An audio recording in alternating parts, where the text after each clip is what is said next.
Here to give the perspective of authorizing a vote for daycare providers to join a union, we have Union Representative Jennifer Munt. Thank you for joining us today. Thanks for inviting me. Jennifer, I want to begin with this issue of allowing daycare providers to unionize. It seems to be a growing trend. 14 states currently in the nation have gone this direction. In your opinion, what are the benefits of joining a union specifically for in-home daycare providers?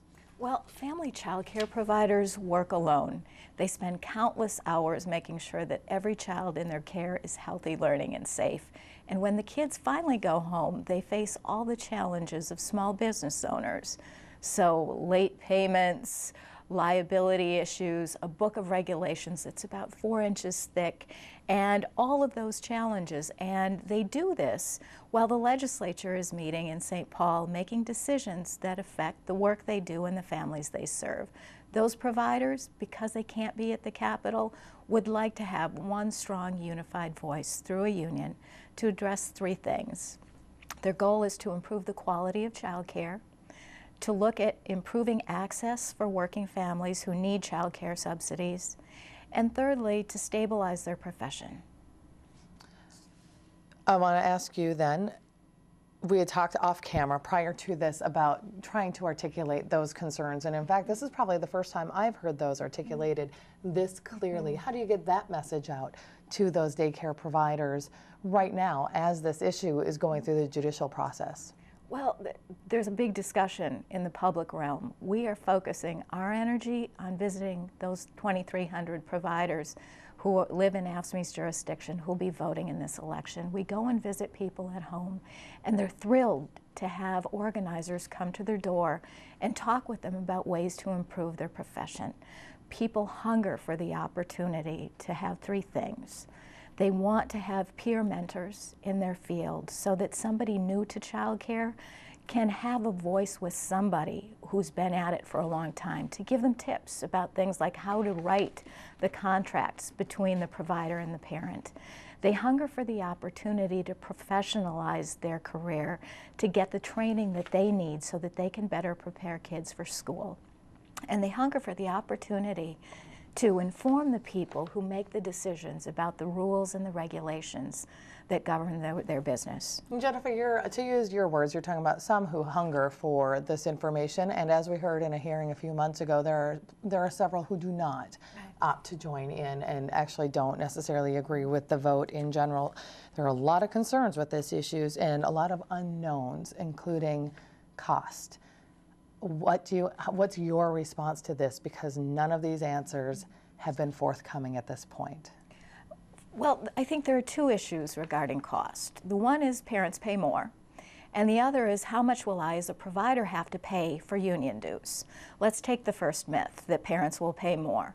That has not been the experience in the 13 states where the governors have recognized unions of child care providers. In fact, what they found is that the child care provider unions have worked with the governor to increase subsidies for working parents. I'll give you an example. In Minnesota, there are 7,000 parents on a wait list for child care subsidies. With that subsidy, those parents would be able to go to work and contribute to the economy. We will advocate for that. It's ultimately the legislature's decision, but we will have a strong voice to advocate for that. The other piece of this is the fear about how much will we pay for union dues.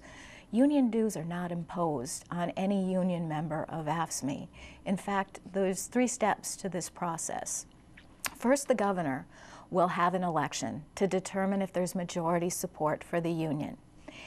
If there is majority support, if the providers say, yes, we want to join together with a stronger voice through a union, then the governor will recognize that union and direct his commissioners to work in an advisory capacity with the child care providers union. And then the providers will come together and decide what do they want to accomplish, how much is that going to cost, and can they afford their dues. The bottom line is the providers set their agenda and they decide how much they can pay. So I'll give you an example.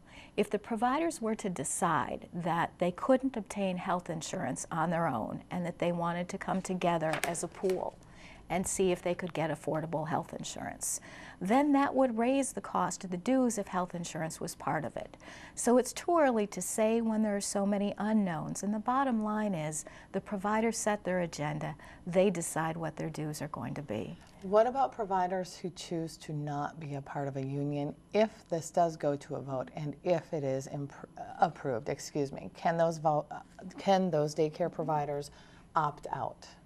Here's the deal. Membership is voluntary and dues payment is voluntary. And you can be assured that dues will be affordable for providers because they're the ones who decide the amount. Okay, and finally, a district court judge, as we know, recently blocked the pending vote of daycare providers to potentially unionize. Now, you oppose this ruling, so what's next? Well, what the ruling did is it delayed the ballots going out. They were to have gone out this week. They will now be held until after January 16th when there's a court hearing.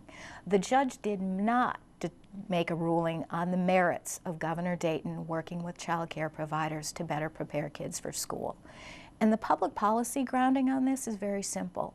Half of the kids in Minnesota are not prepared for school. Many of them are living in poverty with poor nutrition. The more that the state can help providers do a good job of feeding and helping these kids learn, the more prepared our kids will be for school. And if you look to Art Rolnick at the Minneapolis Federal Reserve, he says we can't afford to not invest in early education and early care. The reason for that is every dollar invested gets you a $12 return. We've got a child care provider who is in business with his wife. He used to be a correctional officer at Stillwater Prison. And what he will tell you is that it's easier to build strong kids than it is to repair broken men. Last question, because we're just about out of time, but as I hear you tying this issue in with early childhood education, the question I would have then is, would there be a set curriculum that these daycare providers would have to adhere to fall under an early childhood title? I don't think this is about heavy-handed regulation from the state in terms of saying thou shalt teach this. However, there are resources that providers hunger for to help them choose what curriculum they're going to teach so that kids are ready, so that they know how to count and do their alphabet before they hit kindergarten. There are also resources that we can provide about how to provide kids with good nutrition. Kids who are able to eat fresh fruits and vegetables are healthier and they're better prepared to learn. The problem is, last legislative session, the legislature cut the subsidies for child care.